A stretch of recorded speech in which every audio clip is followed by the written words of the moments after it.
आप सभी को मेरा प्रणाम। आप सबका फिर से स्वागत है हमारे इस यूट्यूब चैनल जिसका नाम है ज्ञान मैथमेटिक्स। इस सीरीज में हम लोग 3D के स्ट्रेट लाइंस कवर कर रहे हैं। अब तक 5 पार्ट आ गए हैं, 6ठा पार्ट है। चलिए देखते हैं आज का क्वेश्चन। शेयर करना मत भूलिएगा अगर आपको अच्छी लगे तो। देखिए, उन लाइंस की क्वेश्चन ढूंढिए जो लाइन ओरिजिन से पास होती हो और इस लाइन के साथ π/3 एंगल बना। ओरिजिन से आ रही थी एक लाइन और इस गिवन लाइन के साथ एंगल बनाया उसने π/3 का, और इन लाइन की क्वेश्चन ढूंढनी है। अब दो लाइन के बीच का एंगल गिवन है, यानी कि फिर तो हमें angle between two line use करना पड़ेगा। वो cos theta equal to a1 a2 plus b1 b2 plus c1 d2 upon root में a1 का स्क्वायर प्लस b1 का स्क्वायर प्लस c1 का स्क्वायर, और साथ में ही रूट में a2 का स्क्वायर प्लस b2 का स्क्वायर प्लस c2 का स्क्वायर। यानी कि हमें इस लाइन का डायरेक्शन रेशियो भी चाहिए, तो दिए ही रखे हमें ये रहे, और हमें इस लाइन के भी डायरेक्शन रेशियो चाहिए और वो हम ढूंढ लेंगे। देखिए, इस लाइन के ऊपर कोई भी पॉइंट हमें किस फॉर्म से मिलता था, जब हम इक्वल टू लैम्डा या फिर के लेट कर लिया करते थे। तो इस लाइन के ऊपर, यानी कि इस लाइन के ऊपर जो भी पॉइंट मिलेगा वो कहीं भी हो सकता है, हम मान लेंगे वो ये वाला पॉइंट है। तो क्यू पॉइंट की कोऑर्डिनेट देखिए क्या आएंगे जब इन दोनों को कंपेयर करेंगे, तो 2 लैम्डा प्लस 3 लैम्डा प्लस 3 ऐसे ही लैम्डा। और अब क्यू और पी इन दोनों से हम डायरेक्शन रेशियो ढूंढ सकते हैं इसके। तो direction ratios of P Q देखिए, ये यानी x2 minus x1 y2 minus y1 z2 minus z1 यही होते हैं। तो इसमें से जब ओरिजिन माइनस करेंगे तो यही आ जाएगा, यानी कि 2 लैम्डा प्लस 3 आएगा पहला, लैम्डा प्लस 3 दूसरा, और लैम्डा a1 b1 और c1।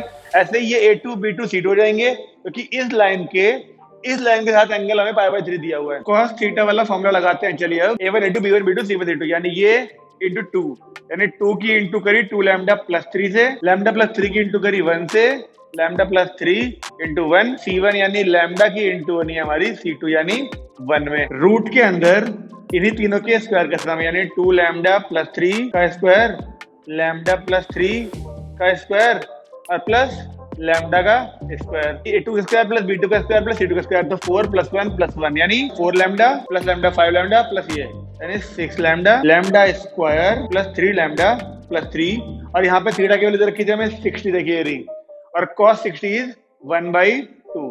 तो इस 2 से इसे 3 बार काट दीजिए, और 3 से यहाँ पे 3 कॉमन लेके कैंसिल होगा, तो देखिए क्या बनेगा, केवल 1 इक्वल टू, यहाँ 3 कॉमन लिया होगा तो बचेगा 2 लैम्डा प्लस 3, और अपॉन में ये 3 से कट जाएगा वो, तो केवल रूट के अंदर बचेगा lambda square plus 3 lambda plus 3। अब क्योंकि रूट आ गया तो स्क्वायरिंग करनी पड़ेगी, और स्क्वायरिंग करने के बाद लैम्डा की दो वैल्यू आ रही है -1 एंड -2। ये काम आप सॉल्व कर सकते हैं, इसलिए हमने स्किप कर दिया इसको। अब इन लैम्डा की वैल्यूज को हमने यहाँ पे पॉइंट क्यू में पुट करना है, क्योंकि हमसे लाइन की इक्वेशन कही थी जब तक ये पॉइंट नहीं निकलेगा तब तक इक्वेशन नहीं मिलेगी। जब लैम्डा की वैल्यू -1 ली होगी तो देखिए क्यू कितना आएगा, यहाँ -1 डाले हैं तो 3 -2 1, जब यहाँ डाले -1 3 -1 2, और जब यहाँ डाले -1 तो ये आ गया। और एक और बार क्यू ये वाला पॉइंट पुट करना पड़ेगा। जब माइनस का 2 पुट करें तो ये -4 प्लस 3 यानी -1, और जब यहाँ पे पुट करें माइनस का 2 तो -2 प्लस 3 प्लस 1, और जब यहाँ पुट करें तो -2। देखिए क्यू हमारे दो वैल्यू आ गई है क्यू की।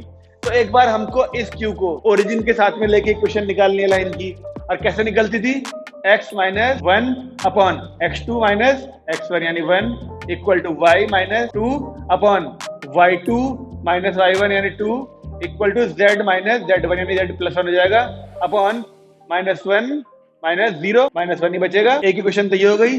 अब इस पॉइंट को लेके ओरिजिन के साथ इक्वेशन निकालिए, तो एक आएगी x प्लस 1 अपॉन -1 माइनस 0 यानी -1, y -1 अपॉन 1 माइनस 0 1, और ऐसी z प्लस का 2 अपॉन -2 माइनस 0 यानी कि -2। अब आप दो काम कर सकते हैं, या तो यहीं पे छोड़ दीजिए आंसर, या फिर इन वाले माइनस से, मतलब इस पूरी क्वेश्चन में माइनस की इंटू कर दें तो ये माइनस ऊपर चले जाएंगे, अदरवाइज ये दोनों लाइनें भी हमारी ठीक हैं।